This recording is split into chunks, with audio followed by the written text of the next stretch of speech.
दोस्तों शुरू करते हैं हम पाठ 13 साधारण ब्याज। ठीक है, इसमें समझो और ब्याज बताओ। इसमें कुछ दिया गया है। मूलधन क्या है? दिया या लिया गया धन, दिया या लिया हुआ धन। ब्याज क्या होता है? मूलधन के साथ दिया गया या लिया गया अतिरिक्त धन, इंटरेस्ट बोलते हैं इसको इंग्लिश में। और मिश्र धन क्या होता है? मूलधन और ब्याज का दोनों का जोड़। ठीक है, इसको मिश्र धन बोलते हैं। ठीक है, इधर देखो ब्याज क्या कहलाएगा वैसे? यहाँ से ब्याज का क्या आएगा सूत्र निकल के? मिश्र धन माइनस मूलधन। ये इधर चला जाएगा तो मिश्र धन माइनस मूलधन। ठीक है, मिश्र धन 600 है, मूलधन 400 है, तो ब्याज कितना हो? दोनों को घटा के 200 रुपये ब्याज हो जाएगा। ठीक है, 200 रुपये उसने इंटरेस्ट दिया है इस 400 रुपये पर। ठीक है, इसमें पहला प्रश्न दिया गया है मिश्र धन बराबर 500 रुपये है, मूलधन 250 है।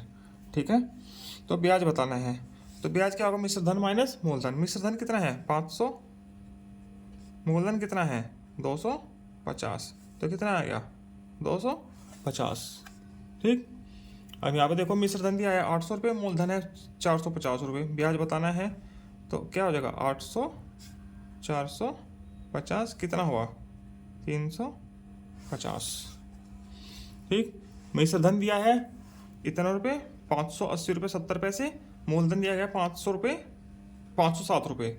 ब्याज बताना है तो 580.70 माइनस 507 कितना बचा? 30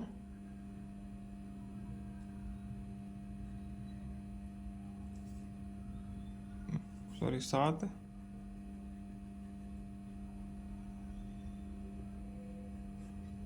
580 में 507 गया, कितना बचा? 73, इतने रुपये बचा है।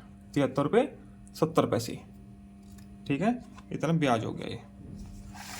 आगे चलते हैं, इधर मिश्र धन बताना है। ठीक, मूलधन दिया गया है, ब्याज दिया गया है और मिश्र धन बताना है। तो मिश्र धन क्या होता है? दोनों का जोड़। ठीक है, दोनों को जोड़ के लिखेंगे। ठीक, यहाँ देखो मूलधन दिया गया है 240 रुपये, ब्याज दिया है 26 रुपये 40 पैसे, तो 240 26 रुपये 40 पैसे कितना हो गया? 266 रुपये 40 पैसे। ठीक, मूलधन दिया गया है 1000, ब्याज दिया गया है 150, कितना हो गया? 1150 रुपये। ठीक, यहाँ मूलधन दिया गया है 665, ब्याज दिया गया है 1330, कितना होगा? दोनों को जोड़ के 678 रुपये 30 पैसे।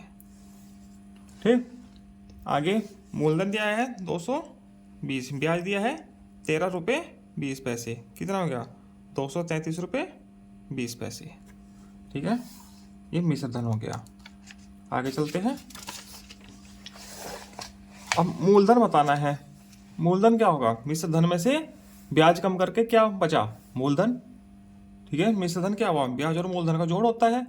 ठीक है, तो मूलधन क्या है? मिश्र धन में से मूलधन ब्याज घटा दीजिए तो वह मूलधन बच गया।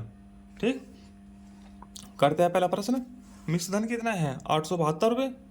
ठीक, 872, ब्याज कितना है? 72 रुपये, तो मूलधन क्या हुआ? घटा के देखो 800 रुपये।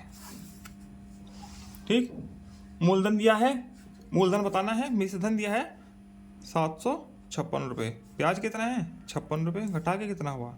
700 रुपये। सीधे सीधे है सवाल। 642, 42 कम कीजिए, 600 बचा। 525 मिश्र धन है, ब्याज कितने रुपये है? 25 रुपये, तो मूलधन कितना है? 500। ये ऐसे हो जाएगा। ठीक, आगे चलते हैं, समझो और हल करो। साधारण ब्याज, इसका सूत्र होता है मूलधन गुना दर गुना समय, PRT/100। ये सूत्र होता है, याद करना होगा। ठीक है, इस सूत्र के बिना कोई सवाल नहीं लगेगा। ठीक है, जिसमें साधारण ब्याज निकालना है। ठीक, देखो इसमें पहला प्रश्न दिया गया है, यही प्रश्न दिया गया है ऊपर। मूलधन 200 रुपये है, ब्याज की दर है 6% वार्षिक। वार्षिक दी है 6%। ब्याज हमेशा वार्षिक ही होता है। ठीक है, समय 1 साल दिया है। ठीक है, तो समय क्या है? सॉरी, साधारण ब्याज क्या होगा? मूलधन गुना दर गुना समय बटा 100। मूलधन कितना है? 200, दर कितना है? 6%, 6 लिख दिया, और समय कितना है, 1 वर्ष 1 लिखा, नीचे 100 है जो का, तो 100 से 200 2 बार कटा, 2 छिका 12। ठीक है, ऐसे उत्तर आ गया। अब इसमें ऐसे ही साधारण ब्याज बताना है, तो साधारण ब्याज क्या होगा, साधारण ब्याज बराबर मूलधन गुना दर गुना समय बटे 100। मूलधन कितना है 800, मूलधन की जगह 800 रखेंगे, गुना दर कितना है 4%, 4 गुना समय कितना है 2 वर्ष, 2 रखा, नीचे 100, 100 अठे 800, तो 8 चौका 32, 32 नहीं 64, 64 रुपये ब्याज हो जाएगा। ठीक, आगे चलते हैं। मूलधन दिया है, ब्याज दिया है, समय दिया है, साधारण ब्याज बताना है।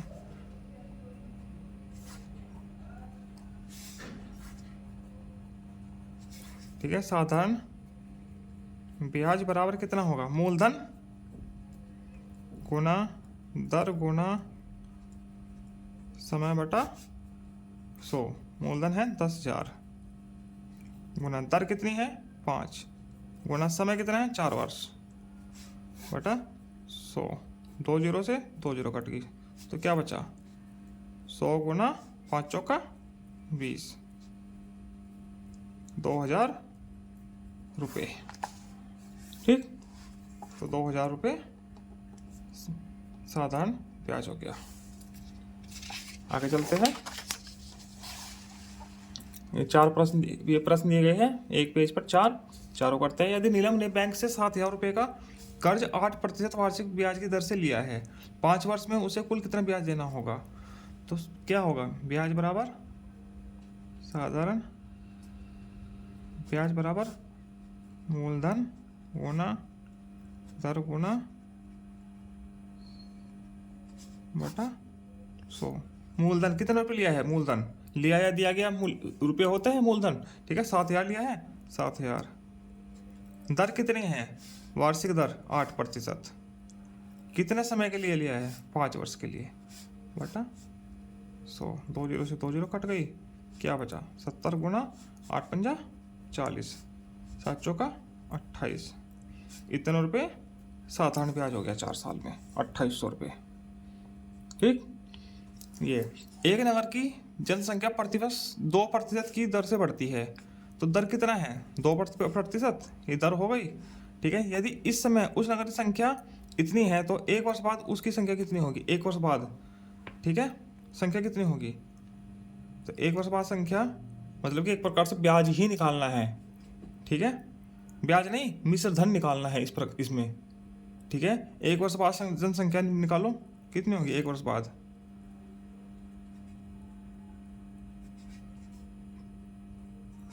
एक 2 3 4 5 6 ना, 3 4 5 6 गुना समय 2, किस दर से बढ़, समय 1, सॉरी दर 2, समय 1 बटा 100।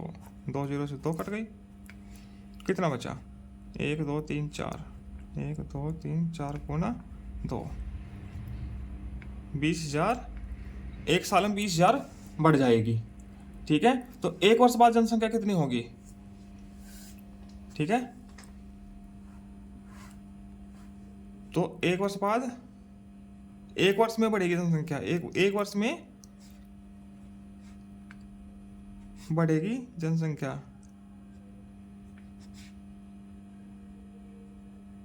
लिखना है यहाँ पे। ठीक है, और 1 वर्ष बाद संख्या कितनी होगी, जनसंख्या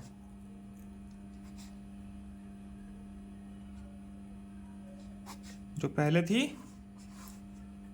1 2 3 4 5 6 प्लस 20,000 और जोड़ दिए, 2 2 4 2 2 4, कितना हो गया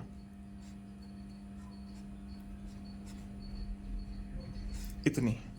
ठीक है, इतनी जनसंख्या हो जाएगी 10,20,000। ठीक है, 10 लाख थी तो 20,000 बढ़ गए, तो 10,20,000 जनसंख्या 1 साल के बाद हो जाएगी।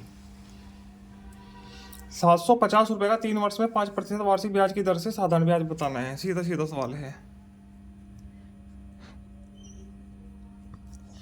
ठीक है, सूत्र क्या होता है, मूलधन गुना दर गुना समय बटा 100। मूलधन कितना है, लिया दिया गया मूल्य, ठीक है, 750 गुणा दर कितना है 5%, समय क्या है 3 वर्ष बटा 100, ठीक। एक जीरो से एक जीरो कट हो गई, और कितने और कट कीजिए, 5 दूनी 10, कितना बचा 75 गुणा 3/2, 75 दिया 225 बटा 2, 112.50 रुपये, ठीक है। ऊपर वाले में यहाँ लिखना था 2800 जो उत्तर आया, यहाँ जनसंख्या लिखनी है 10 इतनी, ठीक। इसका लिखना है 112.50 रुपये, ठीक, ये उत्तर आ जाएगा। 4000 रुपये का 11 वर्ष में 15% की दर से साधारण ब्याज निकालना है। साधारण ब्याज क्या होगा फॉर्मूला, मूलधन कितना है 4000 गुना दर कितनी है 15, समय कितना है 11 वर्ष बटा 100, 2 जीरो से 2 जीरो कट, कितना बचा 40 गुना 15 गुना 15 चौका 60, 600 गुना 11, 11 छिका 66, कितने रुपये 6600 रुपये ब्याज हो जाएगा, ठीक है। मूलधन से ज़्यादा ब्याज हो गया, ठीक है। इसी के साथ अब 13वां पार्ट भी पूरा होता है। आगे मिलते हैं पार्ट 14 ज्यामिति कोण।